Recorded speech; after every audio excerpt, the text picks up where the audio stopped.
नमस्कार मित्रों, आप सभी का स्वागत है।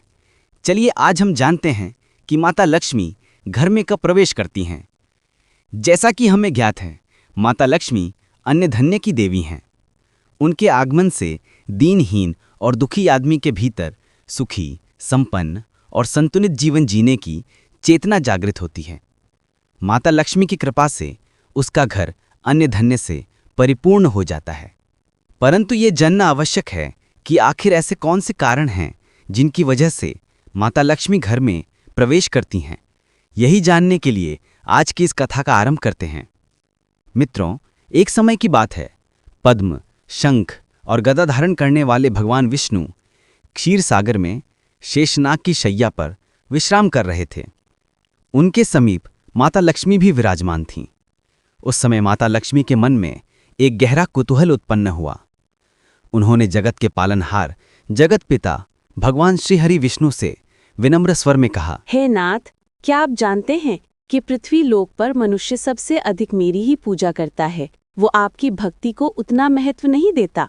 यदि मनुष्य को मैं मिल जाऊं तो वो आपके अस्तित्व और आपकी कृपा का कोई अर्थ नहीं समझता। उस समय उसके लिए आप व्यर्थ प्रतीत होते हैं। माता लक्ष्मी की ऐसी वाणी सुनकर भगवान विष्णु मंद मुस्कान के साथ बोले, हे देवी लक्ष्मी, आप कैसी बातें कर रही हैं? भला मनुष्य को चंद पैसों की क्या आवश्यकता जब उसे स्वयं परम ब्रह्म की प्राप्ति हो रही हो। देवी, आप यहाँ पर गलत सोच रही हैं। मनुष्य कभी भी ऐसा निरर्थक और अपने जीवन के लिए कष्टदायी मार्ग नहीं चुनना चाहेगा, क्योंकि हे देवी, आप जिस पर भी कृपा करती हैं वह मनुष्य अज्ञानवश माया के लोभ में फंसकर सबको तुच्छ समझने लगता है और यहीं पर उसकी सबसे बड़ी भूल हो जाती है। परंतु मुझे नहीं लगता कि पृथ्वी लोक का कोई भी मनुष्य मुझे त्याग कर केवल तुम्हें ही प्राप्त करना चाहेगा। जब भक्ति का अमृत उसके हृदय में प्रवाहित हो जाता है, तब तुम्हारा मायाजाल स्वतः ही उसके चरणों में आकर समर्पित हो जाता है। यही कारण है कि सच्चे भक्त के लिए तुम भी स्थायी रूप से निवास करती हो और मैं भी अपने भक्त के हर पल उसके साथ रहता हूं। ये सब सुनकर देवी लक्ष्मी कुछ क्षण मौन रहीं। उनके मन में कई विचार उठने लगे। वे सोचने लगीं कि क्या वास्तव में मनुष्य मेरे कारण मोह और भ्रम में पड़कर प्रभु की भक्ति से विमुख हो जाता है? क्या मेरे बिना भी उसका जीवन पूर्ण हो सकता है? और उसी क्षण उन्होंने भगवान विष्णु की ओर गंभीर दृष्टि से देखा और बोली, हे नाथ, अगर ऐसा ही है तो मैं आपको वचन देती हूँ कि मैं ये सिद्ध करके दिखाऊंगी कि पृथ्वी लोक का मनुष्य कितना लोभी और मोहग्रस्त है।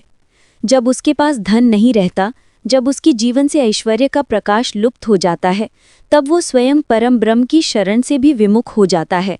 धन के अभाव में मनुष्य का विवेक ढक जाता है, उसकी बुद्धि भ्रमित हो जाती है और वो इस सत्य को भुला बैठता है कि परमात्मा ही उसकी शक्ति का वास्तविक आधार है। हे नाथ, मैं आपको अपने अनुभव से प्रमाणित कर दूंगी कि धन की चमक में अंधा हुआ मनुष्य जब अभावग्रस्त होता है तब उसकी भक्ति डगमगाने लगती है, उसकी श्रद्धा कमजोर पड़ जाती है और वो उस परम आश्रय को भी त्यागने को तत्पर हो जाता है जो उसे जन्म जन्मांतर तक संबल प्रदान करता है। यही पृथ्वी लोक का सबसे बड़ा दुर्भाग्य है कि मनुष्य धन को स्थायी मान लेता है और परम सत्य को भूल जाता है। माता लक्ष्मी के दृढ़ वचन सुनकर भगवान विष्णु मंद मुस्कान के साथ बोले, हे देवी, यदि आपका संकल्प यही है तो मैं भी अपनी ओर से इस परीक्षा को स्वीकार करता हूं। परंतु सुनो, जिस भक्त का नाम तुमने लिया है वह मेरे लिए अत्यंत प्रिय है। वह न केवल अपने आचरण से बल्कि अपने निर्मल हृदय और अटूट भक्ति से मुझे सदा प्रसन्न करता है। हे लक्ष्मी, धन का आकर्षण मनुष्य के मन को अवश्य विचलित करता है, यह सत्य है। परंतु मेरा विष्णुधर ऐसा भक्त है जिसकी आत्मा मेरी स्मृति से बंधी हुई है। उसका विश्वास, उसकी श्रद्धा और उसकी निष्ठा ही उसकी वास्तविक पूंजी है। यदि वह मेरे नाम को त्याग कर केवल तुम्हारे वैभव को चुन लेता है, तब मैं मान लूंगा कि तुम्हारी बात सत्य है। उस क्षण मैं स्वीकार कर लूंगा कि मनुष्य वास्तव में मुझे नहीं चाहता, बल्कि केवल सुख और ऐश्वर्य का लोभ ही उसके जीवन का आधार है। किंतु देवी, मेरा मन यह मानने को तैयार नहीं कि मेरा विष्णुधर कभी भी इस प्रकार की भूल करेगा। मैं उसे भली भांति जानता हूं। फिर भी यदि यह सत्य तुम्हें प्रमाणित करना है तो जाओ और उसे परख आओ। जब तुम लौट कर आओगी तो उसी के आचरण से यह सिद्ध हो जाएगा कि भक्ति महान है या धन का मोह।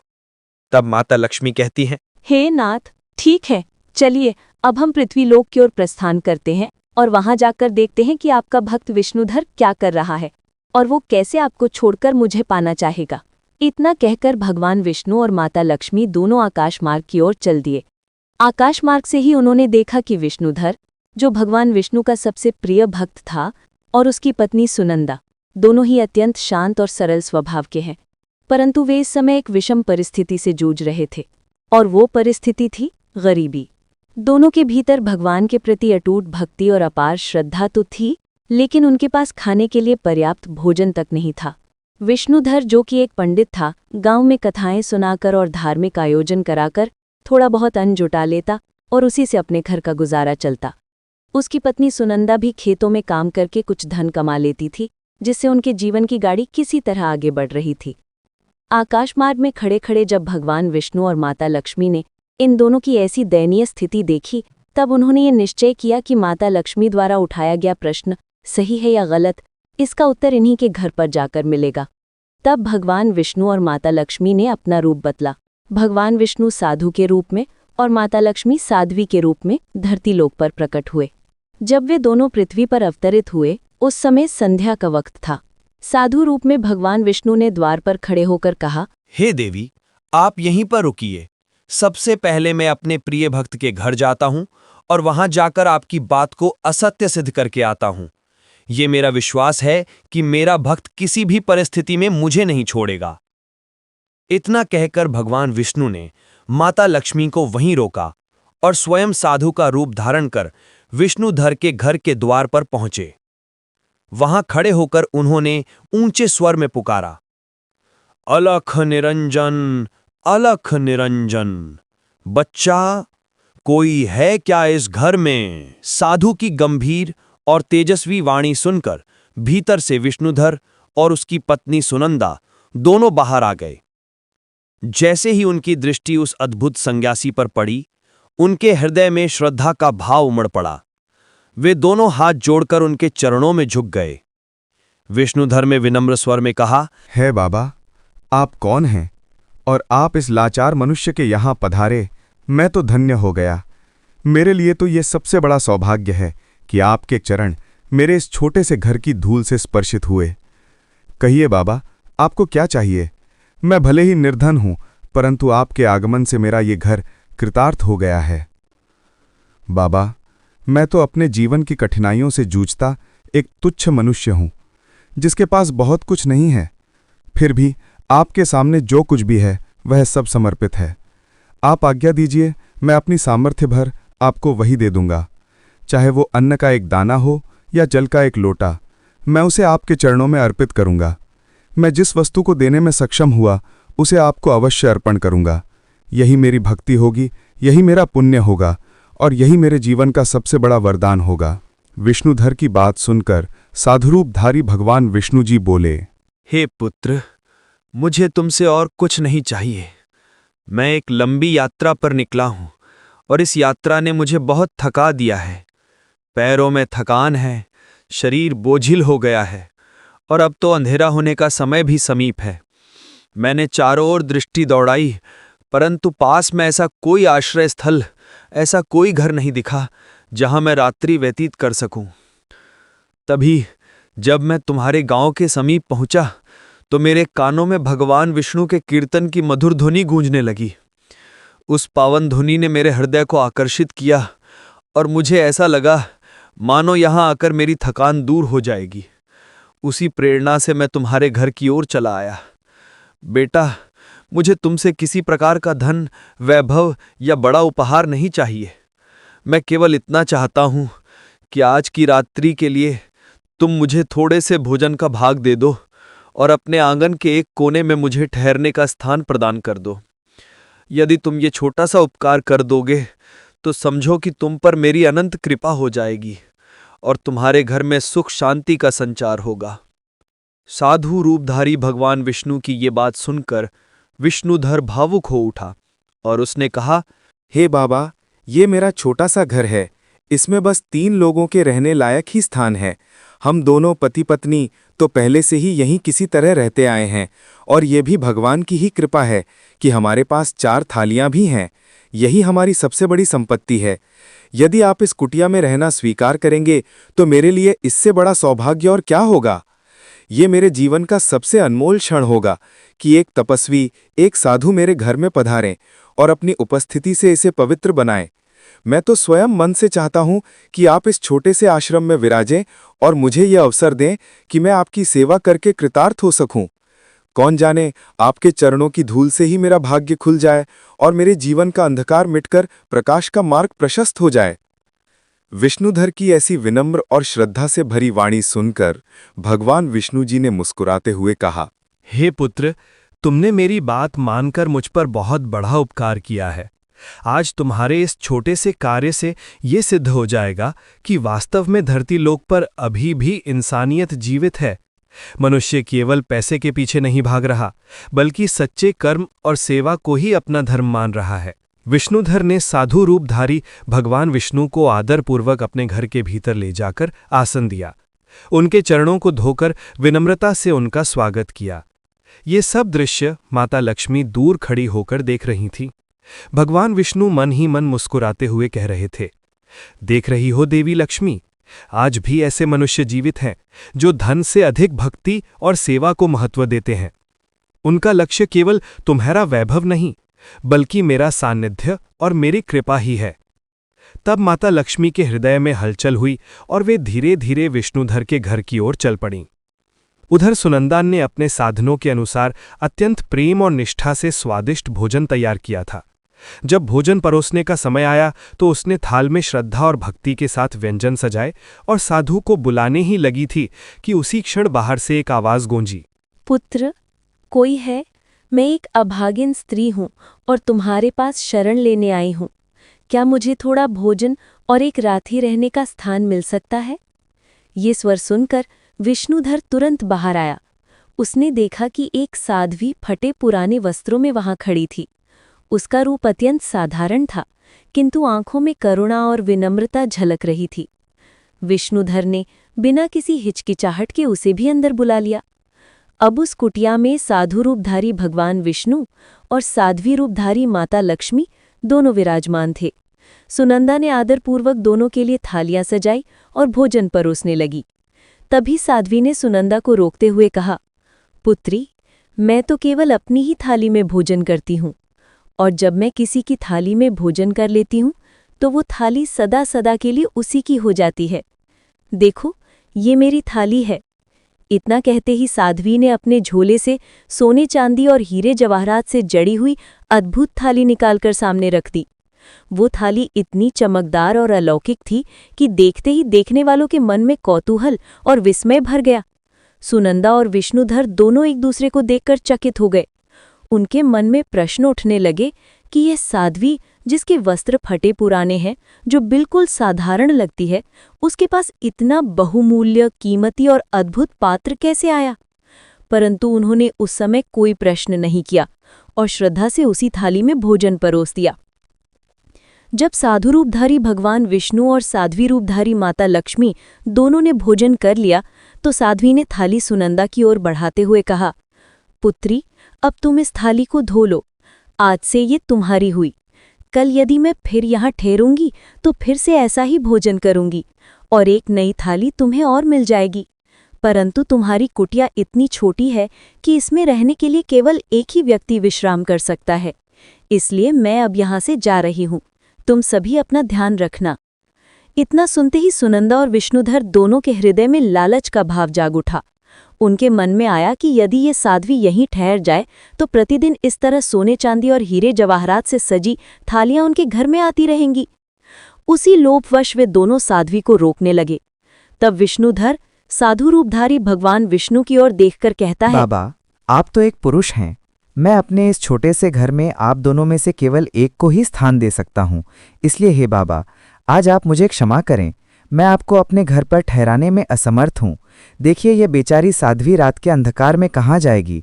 स्त्रियों के लिए बाहर रहना कठिन होता है, इसलिए मैं चाहकर भी आपको नहीं रोक सकता। आप कृपया करके किसी और स्थान की खोज कीजिए और मुझे क्षमा कर दीजिए। विष्णुधर की ये बात सुनकर भगवान विष्णु ने विषाद से भरे स्वर में कहा, पुत्र, मैं समझ रहा हूं कि तुम्हारे मन में क्या चल रहा है। जब तक भूख और भक्ति का संग था तब तक तुमने मुझे सबसे पहले स्थान दिया, लेकिन जब वैभव का मोह सामने आया तो उसी क्षण मेरे लिए द्वार बंद हो गए। तुम्हारे लिए ये साध्वी प्रिय हो गई क्योंकि इसके साथ तुम्हें धन का आकर्षण दिखाई दिया, और मेरे रूप में केवल भक्ति और त्याग था जिसे तुमने त्याग दिया।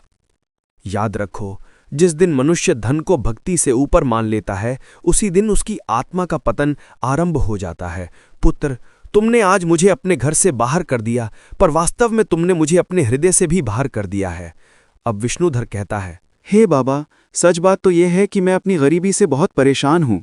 अभावों का जीवन जीते जीते थक चुका हूँ। इस साध्वी की वजह से यदि मुझे सुबह एक और थाली मिल जाएगी तो उसे बेचकर मैं अपने परिवार का जीवन कुछ हद तक सुखमय बना पाऊंगा। भोजन और धन का ये सहारा मेरे लिए सबसे बड़ा संबल बन जाएगा। यही कारण है कि मैं आपको रोक नहीं पा रहा। विष्णुधर की ऐसी स्पष्ट और लोभ से भरी वाणी सुनकर साधु रूपधारी भगवान विष्णु के हृदय में करुणा और विषाद का मिश्रण उमड़ आया। उन्होंने अपने भीतर ही माता लक्ष्मी से कहा, हे देवी लक्ष्मी, आज मैं मान गया कि तुम्हारे प्रभाव के आगे संसार तक कोई भी मनुष्य स्थिर नहीं रह पाता।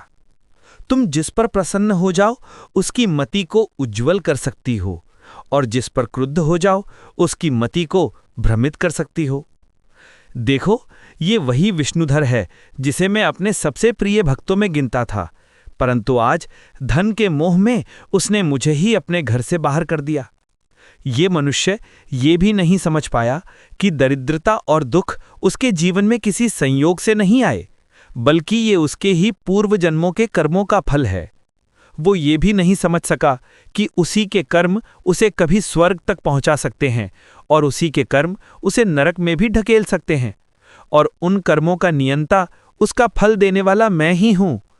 फिर भी वो मुझे त्याग कर तुम्हारे वैभव की ओर आकृष्ट हो गया।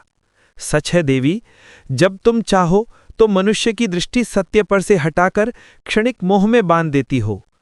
इतना कहकर साधु रूपधारी भगवान विष्णु ने विष्णुधर के घर से प्रस्थान किया और धीरे धीरे आकाश मार्ग से होते हुए अपने वैकुंठ धाम लौट गए। इधर प्रातःकाल हुआ तो माता लक्ष्मी साध्वी रूप में उसी घर में जागीं। उन्होंने पुनः अपने बहुमूल्य सोने चांदी और हीरे जवाहरात से जड़े पात्र में भोजन किया।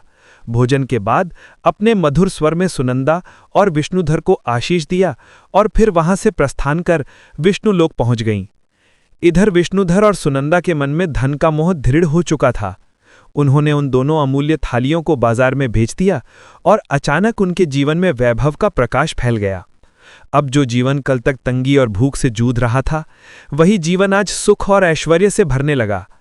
इधर जब माता लक्ष्मी विष्णुलोक पहुंची तो उन्होंने भगवान विष्णु की ओर देखकर कोमल स्वर में कहा, हे नाथ, देख लिया ना आपने, सचमुच पृथ्वीलोक का मनुष्य धन का लोभी है। वो धन के मोह में आकर परम ब्रह्म को त्यागने में तनिक भी संकोच नहीं करता। मनुष्य के लिए धन ही सबसे बड़ा सहारा बन गया है। वही उसके जीवन का आधार, वही उसका सम्मान और वही उसका बल है। धन से ही वैभव मिलता है, धन से ही रिश्ते निभाए जाते हैं और धन से ही समाज में प्रतिष्ठा मिलती है। यदि मनुष्य के पास धन न हो तो लोग उसे तुच्छ समझते हैं, उसका अपमान करते हैं और उसे समाज में स्थान नहीं देते। यही कारण है कि मनुष्य सबसे पहले मुझे चाहता है, फिर चाहे भक्ति उसकी जीवन से दूर हो जाए। माता लक्ष्मी की ऐसी दृढ़ और कटु सत्य से भरी वाणी सुनकर भगवान विष्णु गंभीर स्वर में बोले, देवी, तुम्हारी बात में तथ्य अवश्य है, परंतु यह भी स्मरण रखो कि धन केवल साधन है, साध्य नहीं। धन से वैभव आता है, परंतु शांति नहीं। धन से मान सम्मान खरीदा जा सकता है, परंतु सच्चा प्रेम और भक्ति नहीं। जो मनुष्य केवल तुम्हें पाना चाहता है वह क्षणिक सुख तो पा सकता है, परंतु स्थायी आनंद और मोक्ष का द्वार केवल मेरे चरणों में ही खुलता है। हाँ, यह सत्य है कि पृथ्वीलोक का अधिकांश मनुष्य धन के पीछे भागता है और उसी मोह में अपना धर्म और सत्य खो देता है, किंतु वही मनुष्य जब जीवन के अंत में सब कुछ खोकर देखता है तब उसे यह ज्ञात होता है कि भक्ति ही वास्तविक संपत्ति है। देवी, इसलिए यह मत मानो कि हर मनुष्य तुम्हें ही सर्वोपरि मानता है। अभी भी ऐसे भक्त हैं जो धन से ऊपर मेरे नाम को रखते हैं, और उनकी भक्ति ही सृष्टि को संतुलित बनाए रखती है। हे देवी, आपकी बात ठीक है, परंतु मनुष्य यह नहीं जानता कि वह इस जन्म में जिस परिस्थिति से गुजर रहा है वह उसके अपने पिछले जन्मों के कर्मों का फल है। आज जो दुख, दरिद्रता या कठिनाई वह झेल रहा है वह संयोग नहीं है, बल्कि उसके ही कर्मों का परिणाम है। और जब तक वह अपने कर्मों का फल भोग नहीं लेता तब तक उसे मुक्ति नहीं मिल सकती। यदि वह अपने जीवन में केवल धन के पीछे भागता रहा तो निश्चय ही उसे नरक में स्थान प्राप्त होगा और वहां उसे भयानक यातनाएं सहनी पड़ेंगी। लेकिन यदि वह हर परिस्थिति में मेरा स्मरण करता रहा तो वह अवश्य ही स्वर्ग का अधिकारी बनेगा, अपने समस्त पापों से मुक्त हो जाएगा और जन्म मरण के चक्र से भी छुटकारा पालेगा। तो मित्रों, यह था माता लक्ष्मी और भगवान विष्णु के बीच का दिव्य संवाद। इससे हमें यह सीख मिलती है कि आज मनुष्य भगवान की भक्ति को त्याग कर धन की लालसा में डूब चुका है। उसे अपना पराया, सही गलत, धर्म अधर्म कुछ भी दिखाई नहीं देता। धन के अभाव में आकर भाई भाई का शत्रु हो जाता है, बहन भाई को मार देती है, देवर भाभी में कलह उत्पन्न हो जाता है, सास बहू में विवाद खड़ा हो जाता है, देवरानी जेठानी में मन मुटाव हो जाता है। मोह और लोभ ऐसी गहरी खाई है जिनसे निकल पाना सबके बस की बात नहीं होती। मनुष्य को यह समझना चाहिए कि धन से आप अपने लिए घर खरीद सकते हैं, गाड़ी खरीद सकते हैं, वैभव और भोग विलास जुटा सकते हैं, परंतु धन से कभी भी अच्छा स्वास्थ्य, मानसिक शांति और सुखमय जीवन नहीं खरीदा जा सकता। जीवन को सही अर्थों में जीने के लिए भगवान का आश्रय लेना आवश्यक है। वही आश्रय मनुष्य को भागवत प्राप्ति के मार्ग पर ले जाता है और वही उसके जीवन को सार्थक बनाता है। आशा करते हैं कि आपको यह कथा पसंद आई होगी। यदि आपको हमारा यह वीडियो अच्छा लगा हो तो कृपया इसे लाइक करें, चैनल को सब्सक्राइब करें और अधिक से अधिक लोगों तक शेयर करें। मिलते हैं अगले वीडियो में, तब तक आप सभी का दिल से धन्यवाद।